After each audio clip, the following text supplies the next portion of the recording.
अगर आप भी चाहते हैं नए वीडियो एवं नए ऑडियो देखने एवं सुनने के लिए तो हमारे गोल्ड स्टूडियो चैनल को सब्सक्राइब जरूर करें एवं बेल आइकन दबाना ना भूलें। प्रेजेंस बाय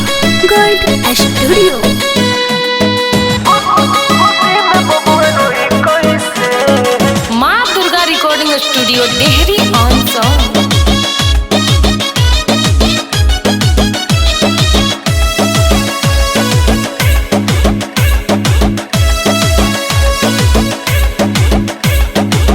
जियो जी कौन प्यार करी ना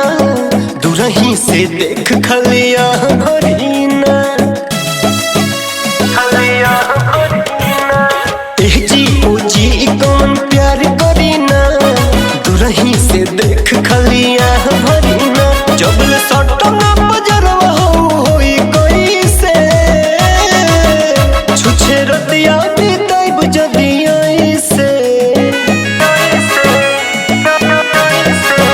छुछे रतिया बीताई बुपिया ऐसे गोदी में बबुआ रोई कैसे छुछे रतिया बीताई बुपिया ऐसे गोदी में बबुआ रोई कैसे।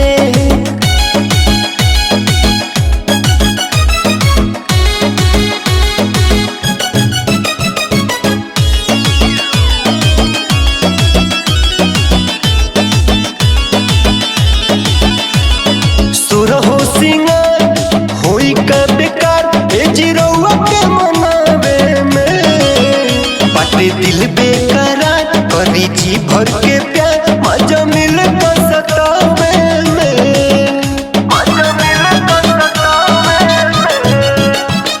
सुरहो सिंगार होई का बेकार ए जिरौआ के मनावे में बाटे दिल बेकरार करी जी भर के प्यार मजा मिले तो सतावे में करे जुल्म जवानी लेके ढोई कोई से छुछे रतिया बीताई बजदिया से छुछे रतिया बीताई बजदिया से गोदी में बबुआ रोई कैसे छुछे रतिया बीताई बुपिया से गोदी में बबुआ रोई कैसे।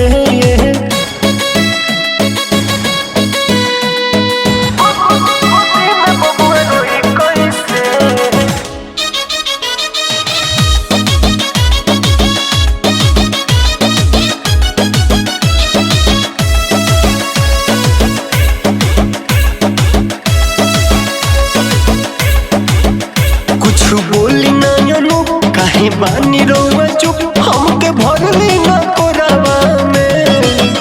काहे बने ना मिजाज राजा लागता काला दिया के जोरवा में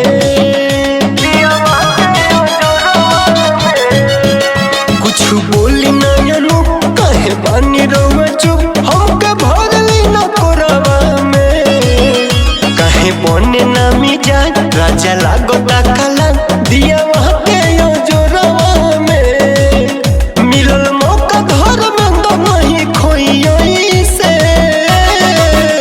छुछे रतिया बीताई बुपिया से छुछे रतिया बीताई बुपिया से गोदी में बबुआ रोई कैसे छुछे रतिया बीताई बुपिया से गोदी में बबुआ रोई कैसे। जियो जी कौन प्यार करी ना दूरही से देख खलिया भरीना जियो जी कौन प्यार करी ना दूरही से देख खलिया भरीना जबल सटना बजरवा होई कैसे छुछे रतिया बीताई बजदिया से छुछे रतिया बीताई बजदिया से